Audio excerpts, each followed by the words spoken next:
Good morning and happy Tuesday. We are starting chapter 13, section 2, which is talking about relationships in words and tables.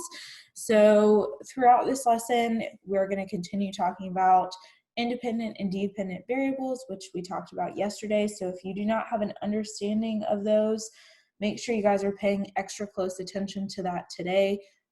We will continue talking about independent and dependent variables tomorrow, so you need to make sure that you have an understanding of them now as we continue working our way through variables and relationships.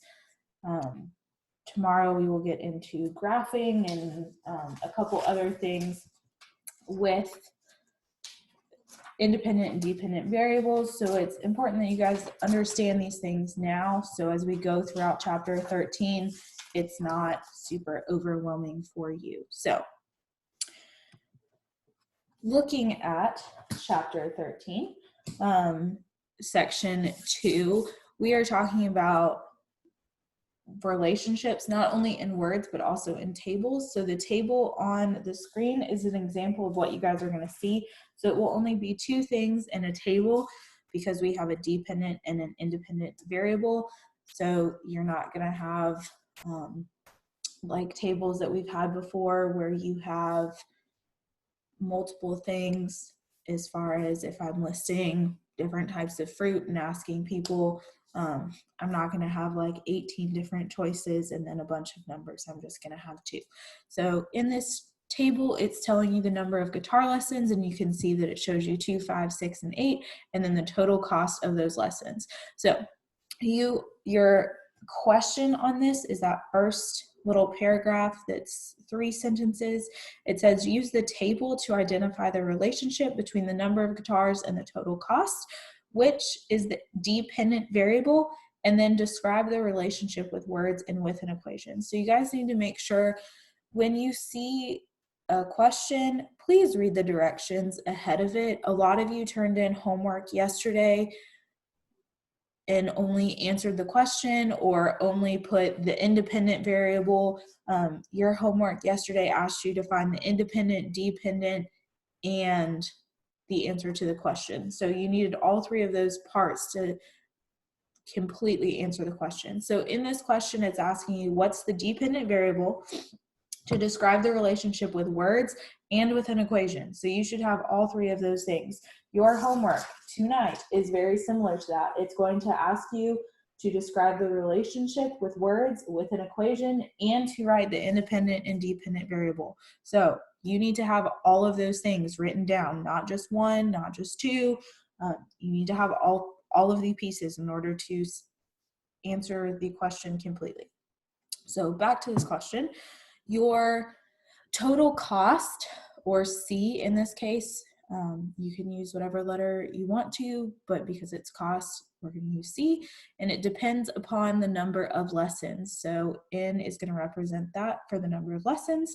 So your total cost is your dependent variable. So yesterday we said that your dependent variable depends on the independent variable. So your total cost depends upon how many lessons you give. So your dependent is your total cost, therefore your independent would be the number of guitar lessons that you teach. So we talked about this yesterday with like your total cost depends upon how many necklaces you sell, how many miles you travel depends upon how far or the length of time that you spend traveling. So then that answers part 1 as far as what's the dependent variable. It didn't ask the independent variable, but you guys know it if you've found the independent. So now I need to look for the pattern in the table to determine the relationship.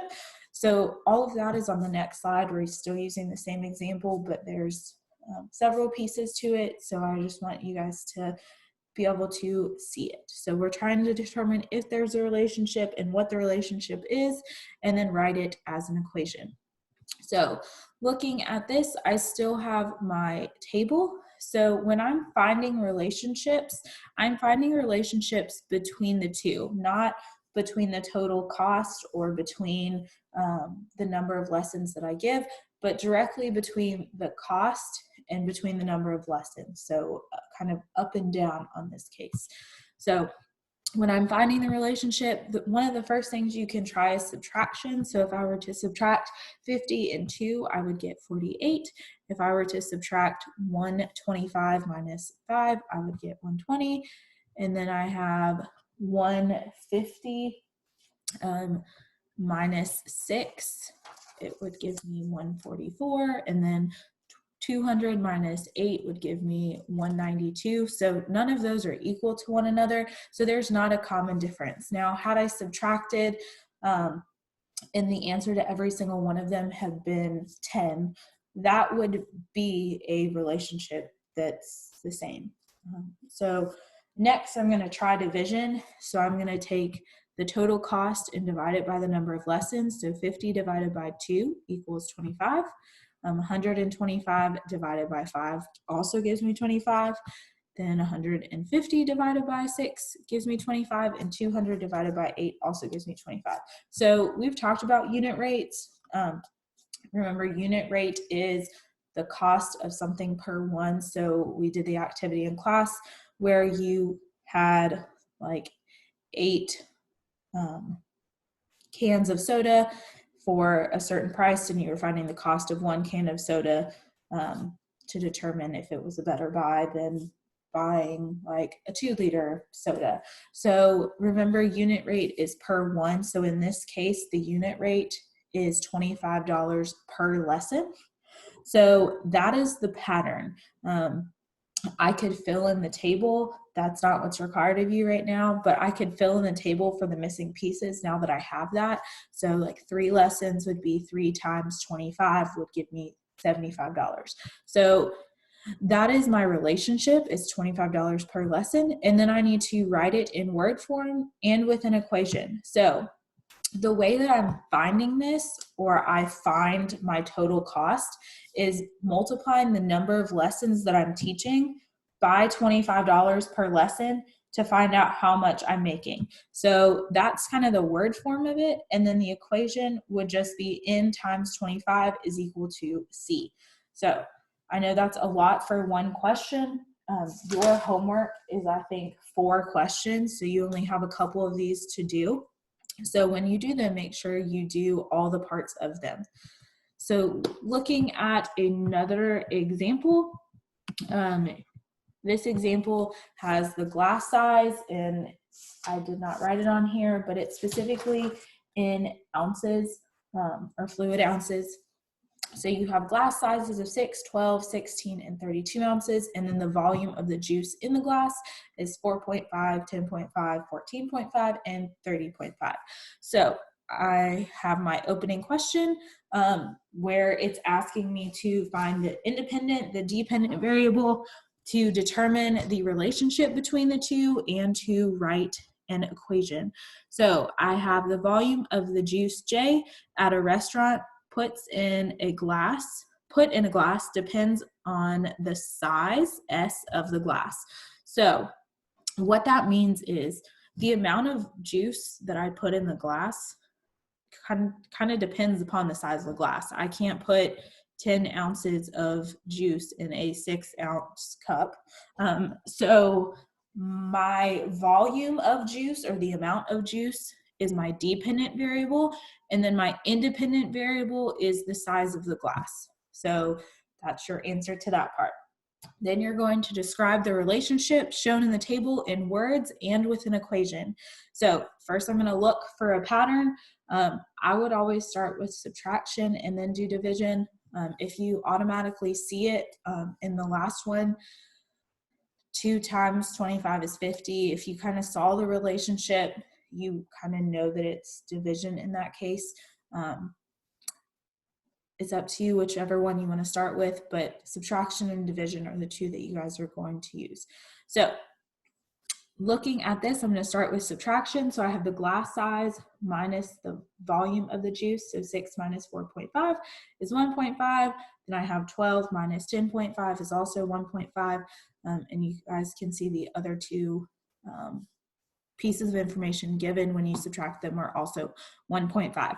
So your pattern is 1.5 less. So it's the glass size minus the amount of juice is equal to 1.5. So if you want to think of this visually, if I have a 6-ounce glass, there's 4.5 ounces left and 1.5 ounces that's not filled.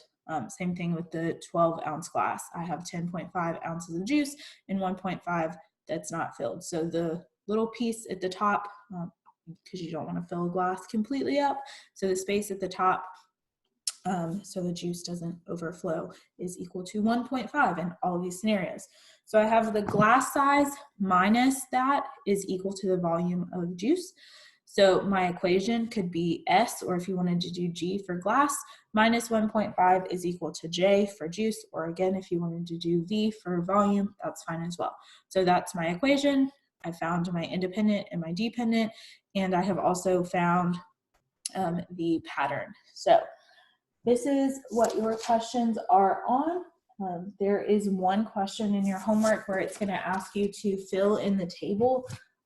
So finding this and then filling in missing pieces. So for example, if I'm asked, like, what would be the volume of juice in a 10-ounce glass, I could now easily figure that out because I know that it would be 10 minus 1.5, which would give me 8.5. So I can easily find, now that I know that equation, what the missing pieces would be. So if you guys have questions, please let me know. I am more than willing to help you. Your homework tonight is on page 228. I hope you guys have a great rest of the day.